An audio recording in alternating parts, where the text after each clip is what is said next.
welcome to the Toffee Blue View, your source for all things Everton. As you may have noticed, I'm not Jerry, so neither of the usual lads, Terry or Jerry, can fill in for this. So you've got the two of us, the dynamic duo, the two blonde kids, Max and Tom. You always enjoy doing videos together. It's quite good to get on someone more of your own age and to discuss things that are going on in the world of football. Tom, how's it going, mate? You alright? Yeah, not too bad. Talking about the world of football, we just had a fantastic game of football last night where the better side came out on top. Obviously, 3-0, easy win, just rolled them over. But yeah, what did you think of that? Yeah, we've got to glaze over it, haven't we? We can't just ignore it. It's like an elephant in the room. So if you don't even have to be a seasoned consumer of the Toffee Blues, right? You only have to have watched a couple of our videos, like me and Tom together, and at least on one occasion, one of us will be wearing a piece of Barca merch. So I'd say for certain, our second team, we definitely consider it to be Barcelona. This isn't just coming from a bit of blue perspective. I think you've seen more than one Barca game at the Camp Nou, haven't you? Yeah, just great. Go quite a bit because we get friends from there and that. Yeah, so we do go to the odd Barca game when we can, and we've been long time admirers, and this is the first time since what I'd say 2007 since Barca and Liverpool last played each other. I think so, yeah. Yeah, as you say, mate, the better team just blew them out the water, didn't they? And to be honest, right, I was quite fascinated by the English commentary. I had the FIFA combination. I had Martin Tyler and Alan Smith. Just kind of, you know what? I was going to say kissing Liverpool's ass, but I don't know. I think you're obviously going to get a partial favouritism if it's an English duo. And they were saying Liverpool are stopping from Barca from playing the game, which I mean, that's what Liverpool are exceptionally good at, and you don't, over the last 3.5, 4 years on the clock, that's what they've become notoriously good at, is that press off the ball. They are, if not one of the best pressing teams in Europe, but I think obviously something else that they've become notorious for under Klopp is losing important finals. And for me personally, I think we'll talk about the main man now, of course, the alien that is Lionel Messi. But when they come up against one of the big boys, they just seem to get blew away, don't they? It's ridiculous, yeah. You're saying about pundits as well. I think I was watching BT Steve McManaman, and that was even more biased. It would have been a million times worse. He was terrible. Some of the stuff he was saying, even about Messi, he was saying something the Camp Nou is so protective over him. You're not allowed to foul him or kick him. Well, you're not allowed to foul or kick anyone, really, are you? So he's just chatting absolute crap for the whole game. He's just completely Liverpool biased in every single decision, chatting about Suarez and all that. Obviously, Suarez is just there, he just do anything to win a game of footy. No matter who it's for or against, he just wants to win a game of footy. He's not bothered. It's Liverpool. So, but yeah, Messi, that free kick was absolutely incredible. It was too far out to even contemplate. What was it? Like 30 yards? Something like that, yeah. It looked even further. I don't even know, something like that. But it's the way everyone's set up, as if they just knew he was going to shoot, even though it was 35 yards out. They were yeah, he's going to shoot. And it just flew into the top corner. Absolutely perfect shot. So that underlines his status as the best of all time, in my opinion. He's absolutely unplayable.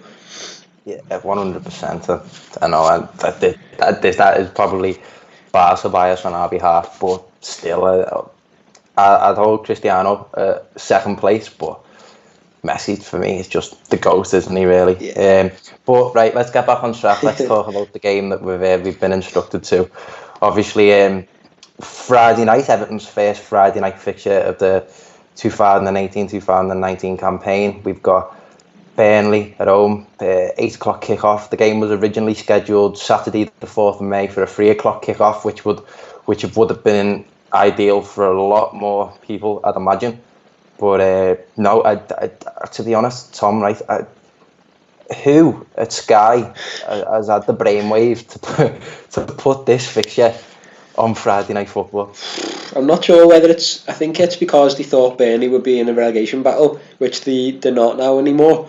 But whether it's because of the race for 7th, I doubt it. But I'm not sure whose idea that was, but I've seen people who've been messed up because of the change in time and date with booking days off work and stuff like that. So it's pretty terrible. You can just do what they want with the games now, though. Literally, like whenever football players play is completely dictated to you by Sky, the gods above. So it's ridiculous, but it's the way it works now, which is stupid. Yeah, it's unfortunate, isn't it, really? And as you say, Burnley do look clear of that relegation battle. I think they're on 40 points now, so that's pretty much the safety marker, isn't it? Have you watched much of Burnley recently, Tom? Because I'll hold my hands up, I've got to be honest. I haven't. With the exception of when we played them at Turf Moor earlier in the season.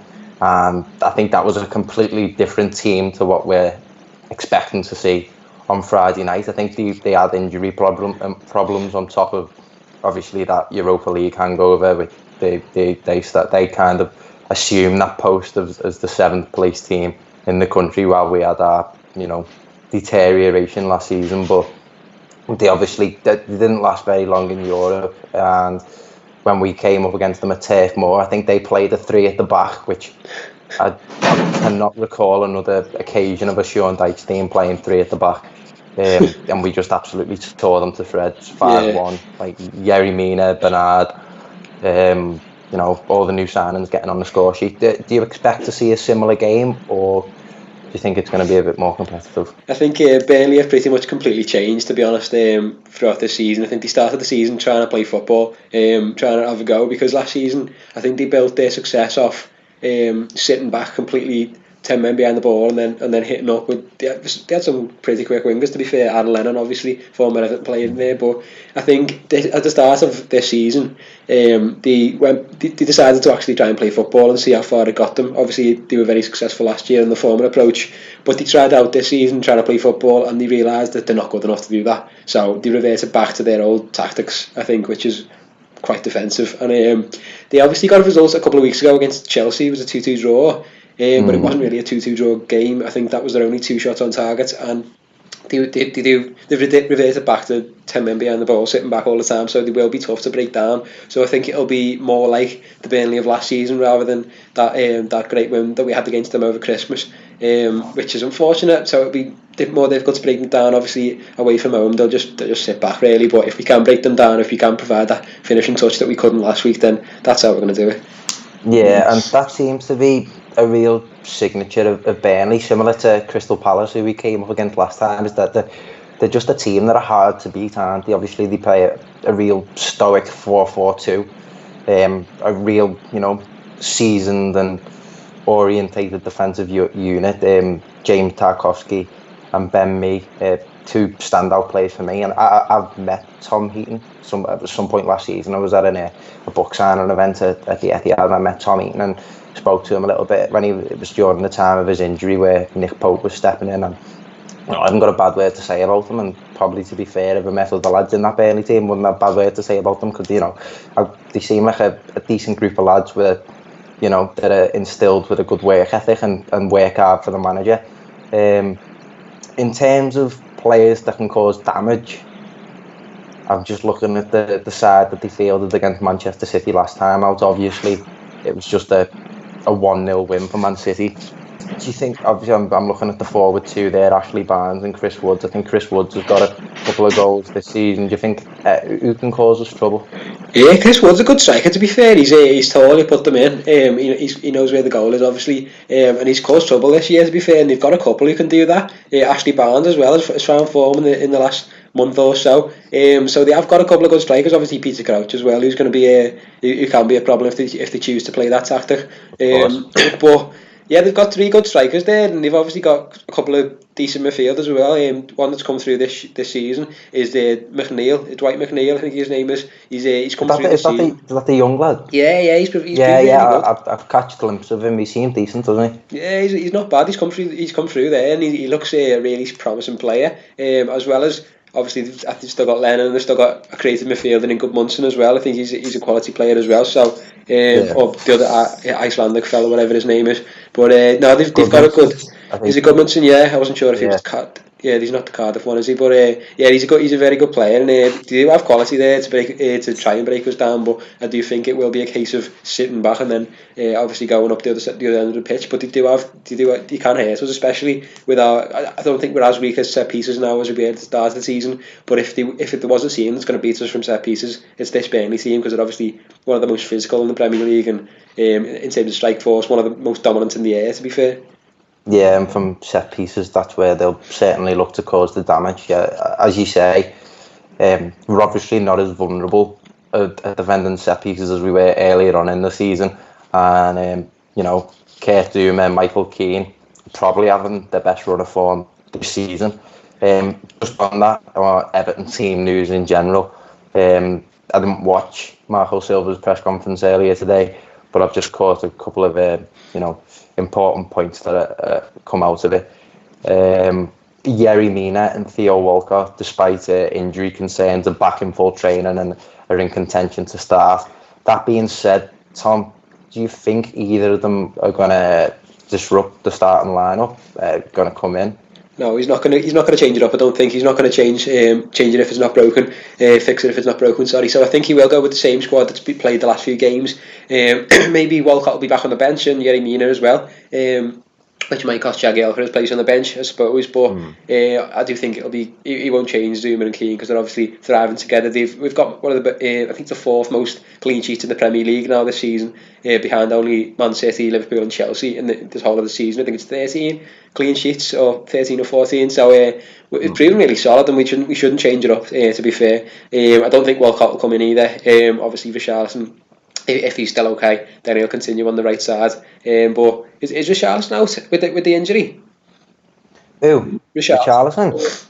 Oh, is he all right? Not that I've heard, but after that Crystal Palace, I think what I gathered from that Crystal Palace game is that, because when I did the review with Jerry and Terry, they were focusing more on the negatives, I'd say, than the positives. And the positives that I took out of that game was that the link-up play between Richarlison and Coleman down the right seemed to be just a notch above what we'd seen it before, if you know what I mean. Like, they seemed to be on the same wavelength.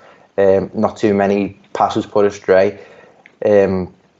However, obviously, with that game finishing 0-0 and the similarities between Crystal Palace and Burnley being teams hard to break down, I'm not too sure, because if he's not at full fitness, why even risk it?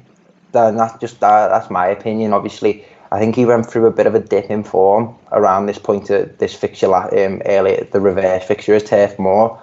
He was benched, obviously come off the bench and ended up scoring the 5th goal.